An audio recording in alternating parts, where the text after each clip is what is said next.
నమస్తే, welcome to our channel. మన జగన్మోహన్ రెడ్డి గారు నేను మారిపోయాను, జగన్ 2.0ను ఖచ్చితంగా చూస్తారని పదే చెప్తున్నాడు. కానీ ఆయన మారింది మాటల్లోనే కనపడుతుంది కానీ చేతల్లో అయితే కనపడడం లేదు. ఇక్కడ చూడండి, నిన్న కర్నూలు నాయకులతో ఒక ఇంటర్నల్ మీటింగ్ ఒకటి పెట్టుకున్నాడు. దాంట్లో మాట్లాడాడు. ఏం మాట్లాడాడు చూడండి. జగన్ 2.0ను ఖచ్చితంగా చూస్తారు, ఒక్కొక్కడిని ఉరికించి కొడతామన్నాడు.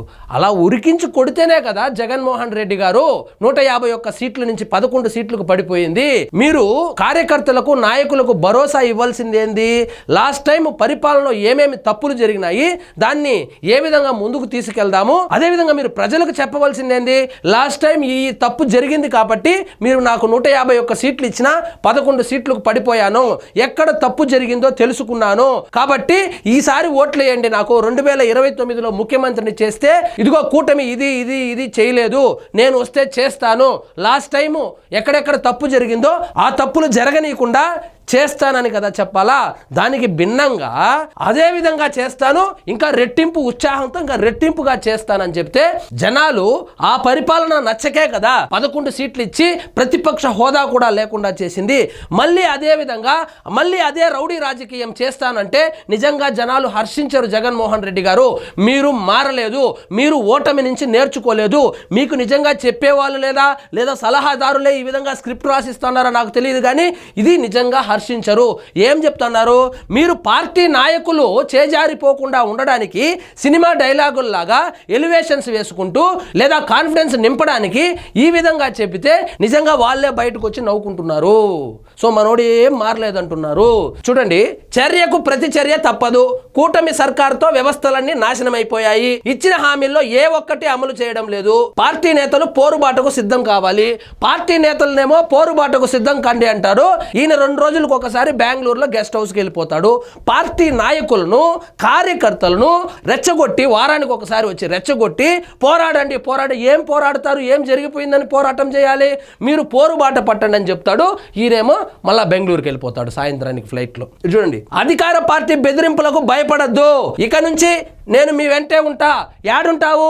బెంగళూరులో ఉంటావు, వారానికి ఒకసారి వస్తావు, ఒక పార్ట్ టైం పొలిటీషియన్ లాగా వారానికి ఒకసారి వస్తావు, ఏదో ఒక జిల్లాలో సభ పెట్టుకుంటావు, మమ అంటావు, 4 సినిమా పంచ్ డైలాగులు వేస్తావు, రెచ్చగొట్టేసి వెళ్ళిపోతావు. సో వాళ్ళు రెచ్చిపోయి రోడ్ల మీదకి వస్తే వాళ్ళ మీద కేసులు పెడితే మళ్ళా పరామర్శ. ఇది కదా జరుగుతుంది.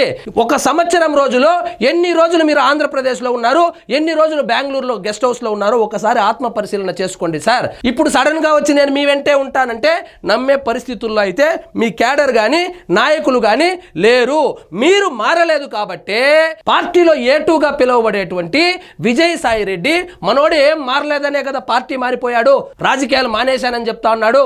కాబట్టి వ్యవస్థ మొత్తం తెలిసినటువంటి విజయసాయి రెడ్డి మిమ్మల్ని నమ్మలేదంటే ఈ నాయకులు మిమ్మల్ని నమ్ముతారని ఎలా భావిస్తున్నారో నాకైతే అర్థం కావడం లేదు. చూద్దాం మరి. ఇది చూడండి, ఒక్క హామీ కూడా అమలు చేయలేదు.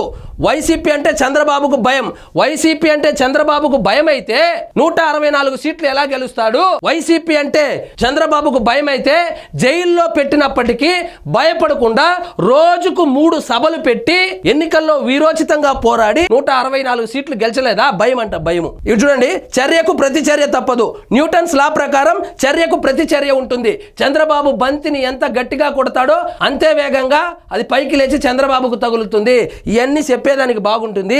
మీరు 1 సంవత్సరంగా ఎన్ని పోరాటాలు చేశారు, ఎన్నిసార్లు రోడ్ల మీదకి వచ్చారు, కూటమి ప్రభుత్వాన్ని మీరు ఎన్నిసార్లు ప్రశ్నించారు, ఒకసారి ఆత్మ పరిశీలన చేసుకోండి సార్. అసెంబ్లీకి రానంటున్నావు, సరే మంచిదే, రాలేదు, కనీసం ప్రజా సమస్యల మీద పోరాడాలి కదా.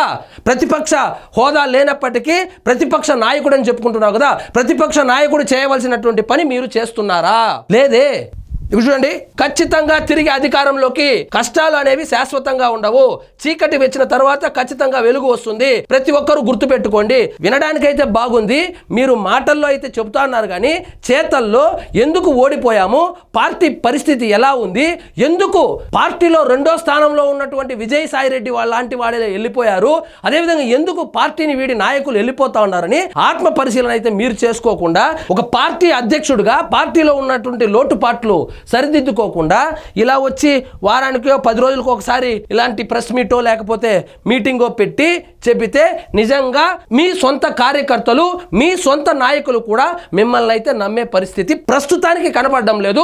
చూద్దాం, ఇంకా 4 సంవత్సరాలు ఉంది కదా. మొన్నటి వరకు ఏమన్నాడు, 2027లోనే జమినీ ఎన్నికలు వచ్చేస్తుంది. ఆ జమినీ ఎన్నికలు ఎటు వాయనో మళ్ళీ ఇప్పుడు వచ్చి మనం ఖచ్చితంగా అధికారంలోకి వస్తాం అంటున్నాడు. చూద్దాం మరి 4 సంవత్సరాలు ఏమైనా మార్పు చెందిన మనిషిలాగా ఉంటాడా, లేదా అదే జగన్ గుడ్డెద్దుపై సేల్లో పడినట్లు ముందుకెళ్తాడా చూడాలంటే వేచి చూడాల్సిందే. ఇదండి ఈరోజు మన టాపిక్. మీకు ఈ వీడియో నచ్చినట్లయితే లైక్ చేయండి, షేర్ చేయండి, ఛానల్ మాత్రం సబ్స్క్రైబ్ చేసుకోవడం మర్చిపోవద్దు.